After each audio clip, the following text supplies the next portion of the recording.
Hi, everybody. This is Dr. Diane Hayden with Natural Nutmeg, I can't talk today, Natural Nutmeg Magazine. And these are our Lunch and Learn live videos with our experts from Natural Nutmeg. We're covering everything from how to cope with the COVID-19 situation to uplifting interviews about topics related to natural therapies and how to live a holistic lifestyle with tips you can easily integrate into your daily life. So today I'm happy to have with me Neil Anand of Fairfield ComForCare Home Care. And ComForCare Home Care is a premier provider of in-home care, helping older adults live independently in their own homes and continue to do all the things they love.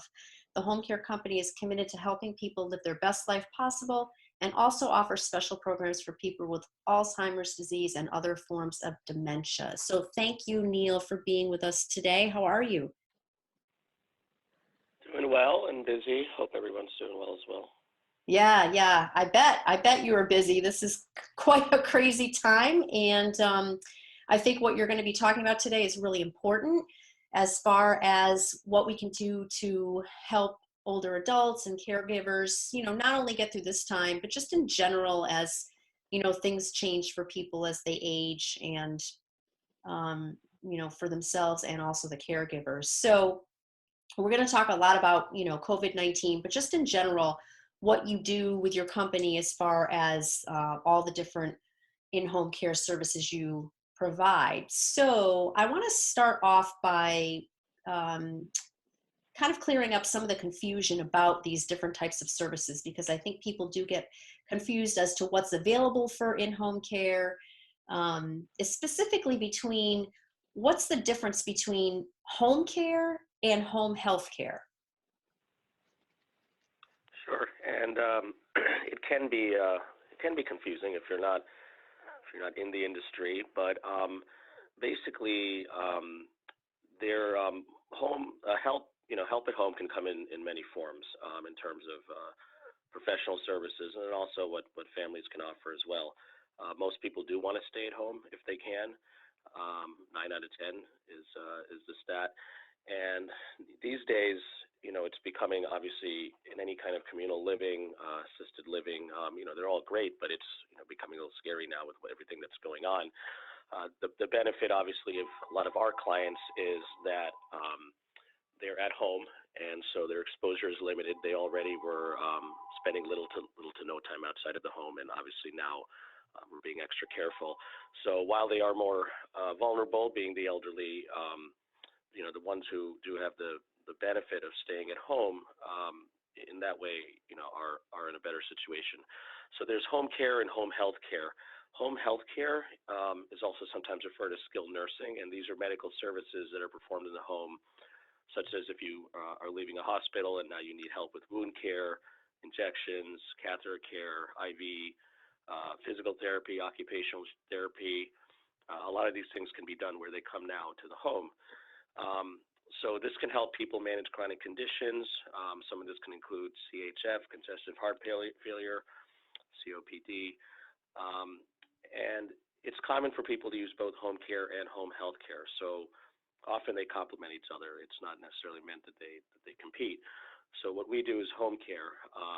And this is called non-medical home care, really, because what that means, all it really means is, we're going as far as to what we're not doing is injections, administering meds. We can help you with med management. We can remind you. We can assist with it. But, ultimately, we're not the ones giving the meds. So there are two types of home care, companion and personal. And, again, they can work together. So this is all about helping individuals with what are called ADL, activities of daily living. This can be assistance with bathing, grooming, light housekeeping, medication reminders, like I mentioned, helping with errands, meal prep, even transportation, taking you to appointments, and also a big part of it, especially these days, is companionship, particularly with seniors. So we try to obviously, in addition to all of the basic needs that someone might need to just live a daily life, we do incorporate meaningful activities, getting to know the client. What are their interests? What are things that they have always liked to do and can continue to do, but just need assistance in doing it?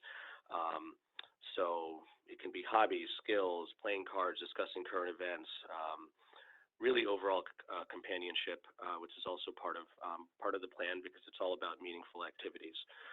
So that's kind of an overall summary. And obviously, these days we have to get a little bit more creative in terms of preserving some of their abilities and the activities that they like to do.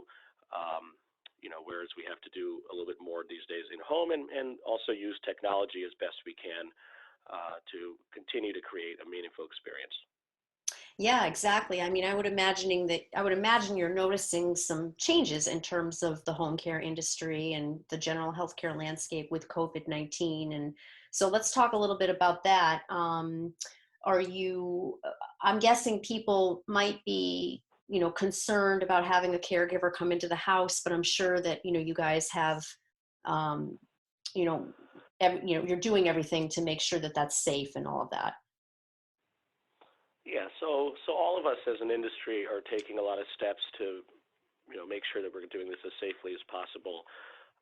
Some of those things obviously include personal protective equipment and making sure clients and their families have it as well.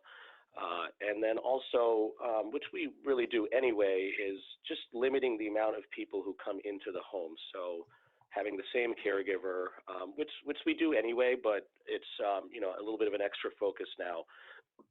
Really just minimizing the amount of different people that might come into the home. A lot of times right now, family members, daughters and sons, can't visit their parents right now, as a precautionary measure. So that can be very difficult. So we're really there as their advocate, their eyes and ears.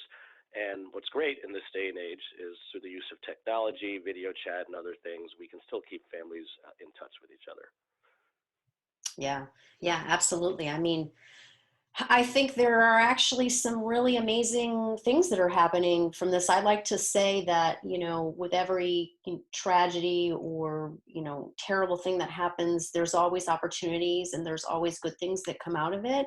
And, everything from, we're seeing young people doing grocery shopping for older people, and all kinds of things, people stepping up and that kind of thing. So I'm sure that that's great to see, and I'm sure that you're finding many different opportunities too, like from a virtual perspective, and things that you've seen it as a way to just enhance what you're already doing for elder people. Yeah, so if you, I can go through some examples, just kind of on what I've seen so far and some of the things that we're doing, if that would be helpful. Yeah, definitely. Sure. Okay, so some of them, so chatting over the video or chatting over the phone through video, um, you know, including what we're using right now with Zoom. We're lucky in this day and age, the technology has made that a lot easier for families. We just had somebody celebrate an 80th birthday, and the original plan was to have a nice party. Unfortunately, that wasn't possible, but through the use of technology like this platform, families were able to keep in touch with each other as well as friends, and that really ended up being a very nice experience. And at some point, when things settle, we'll go back hopefully and be able to have more of a social gathering. So it's important to set a specific time every day to check in with your loved one. You can simply call them on the phone, but you can also use some apps like Zoom, FaceTime, Facebook Messenger, and maybe you can use that opportunity to go through old photos, share some memories and stories of that time. Hold it up against the camera and just have that time to talk. The other thing we would really encourage is really to please take a break from constantly watching the news. We recommend that anyway with seniors, especially when they have a lot of anxiety. And the 24-hour news cycle, it's obviously okay to check in and see what's going on and get updates, but to constantly sit there and watch the news all day, it doesn't really create a very favorable environment. So maybe do it a couple times a day. Discourage any overstimulation of that. And They keep playing the might same cause thing over and anxiety. over anyway. So it's Right. like, So, it's you're like, not gonna because you're not going to miss anything. Right. So it can be unsettling. Yeah, So I let's agree. use that time to. There's so many other things available on TV. Uh, look at some travel channel. Maybe there was some place that many years ago you traveled to, and you can now watch it on one of those travel channels.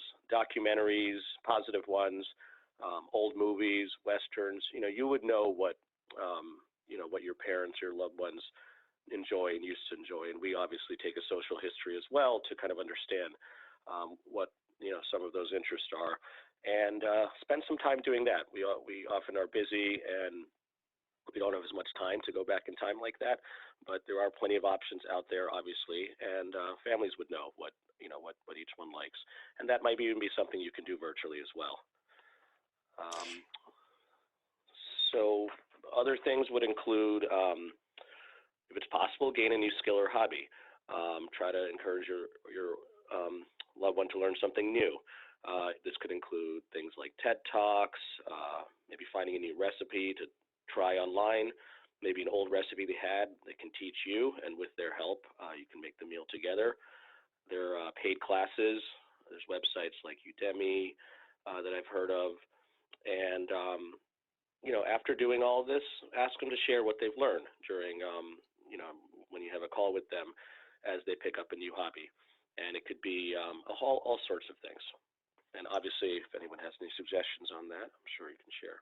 Boy, this would be a great time to preserve some of those recipes to make sure that they don't die with the person, because I can tell you for sure there are some recipes that my grandmother had that are long gone now.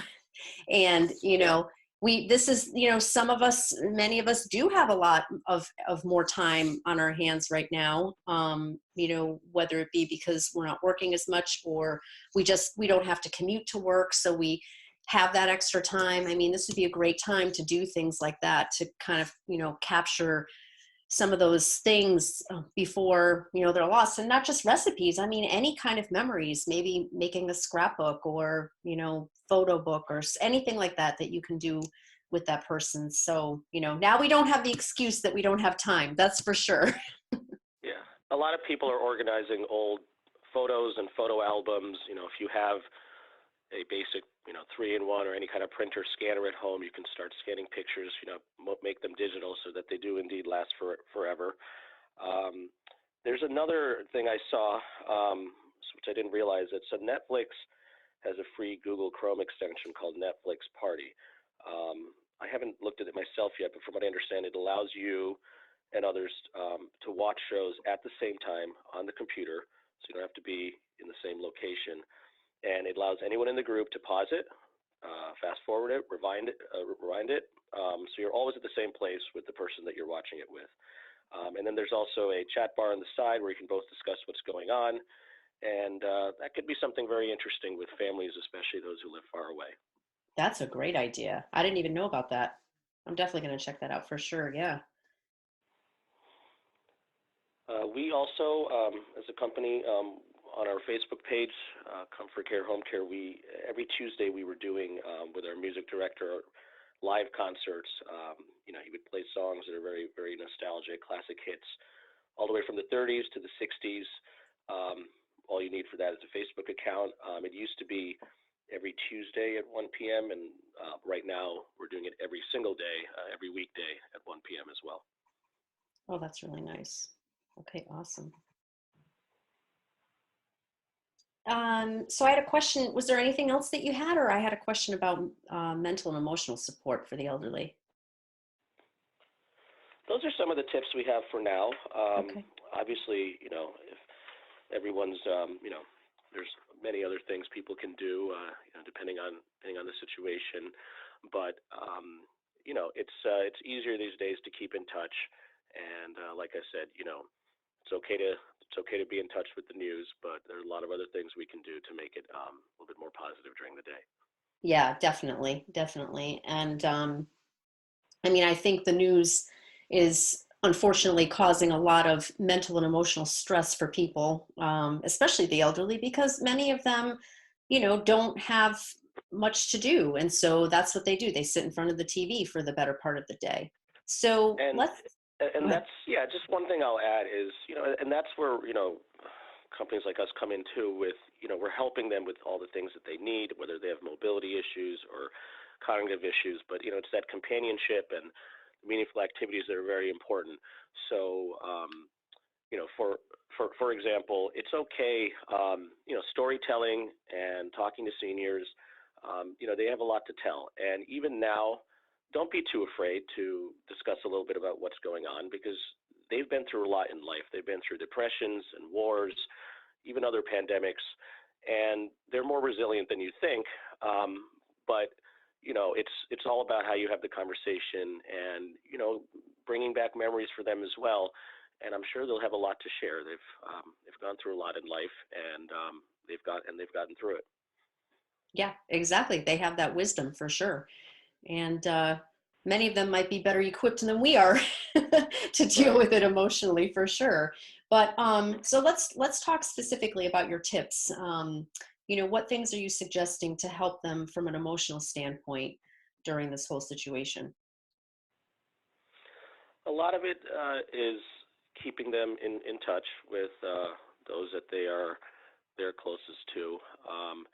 Obviously, keeping them busy with things that they can do throughout the day, and making them getting their opinion on things, going back in time, talking about what might have been a difficult time for them growing up, and how they got through it. And it's very nice when someone else feels like they can give advice to somebody else, particularly somebody younger.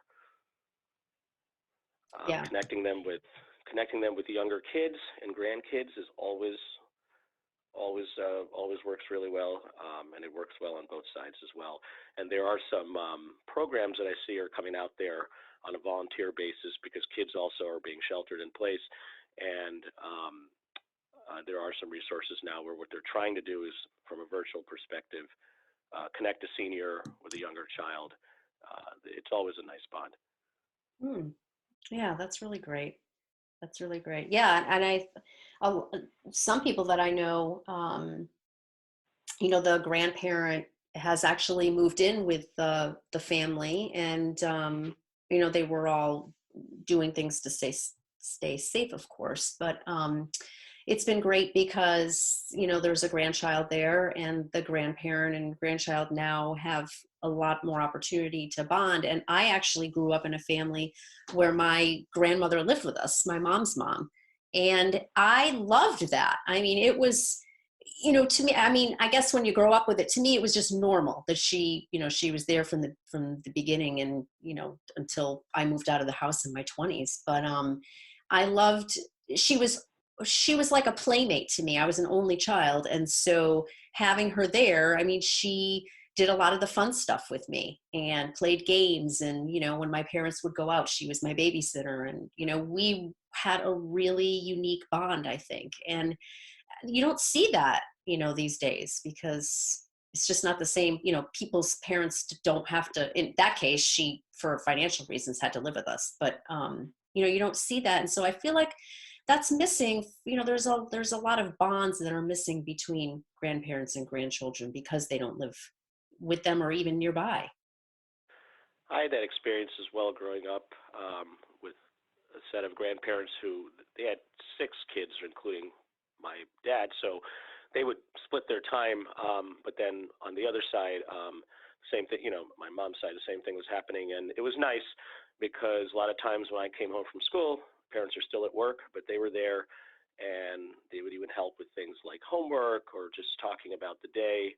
And to your point, it's not as prevalent these days, but maybe from a virtual perspective, especially these days, kids are not at school, that a little bit more of that can be done, if not possible, in person.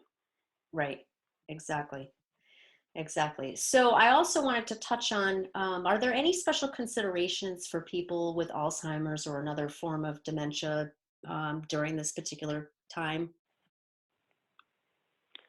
Yes. So we've been looking at that, obviously, very, very closely, and we do have a specialization in working with clients with Alzheimer's and another form of dementia, the Alzheimer's Foundation of America has some really good tips, and some of the things that that this includes, and some of the things that we're doing. So one of the things is to not spread unnecessarily alarm about this virus to people with Alzheimer's. A lot of people with dementia, they obviously they can't communicate well, but they do pick up on emotions, and that continues through end of life. One of the things we say in our trainings, it's like one of those sentences that if you were to take anything away from it, and it's true, is that people with dementia may not remember who you are, but they will never forget how you made them feel. So be mindful of your facial expressions, your gestures, your emotions,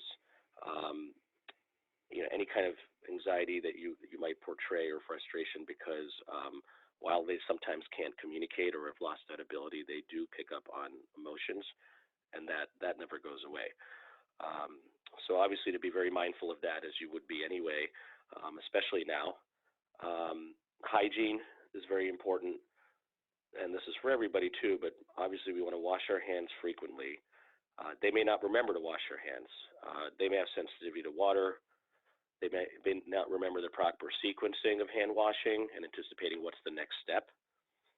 So do it with them. Do every step with explanation and with care and with patience.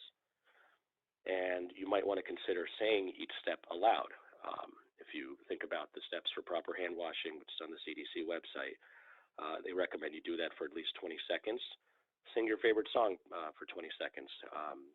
Happy Birthday Twice is about that length. And speak in a soothing tone.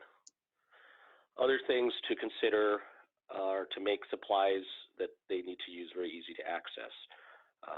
Tissues, wipes, hand sanitizers. Make sure it's in the location where they spend most of their time, because a lot of times they do tend to spend their time in one particular location, whether it's the recliner or the couch or the bed. Frequent hand washing also can dry out delicate and fragile skin, particularly with the elderly.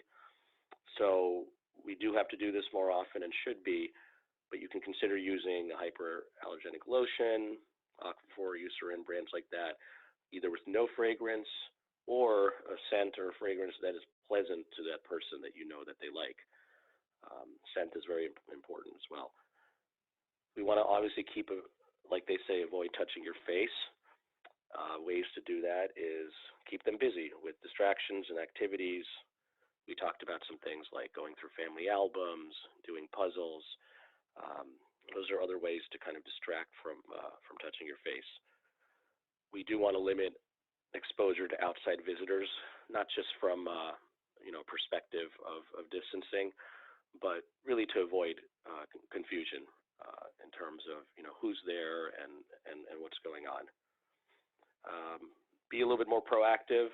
Make sure that things like prescriptions and pill boxes are filled ahead of time, and there's enough enough food and activities that that they would like.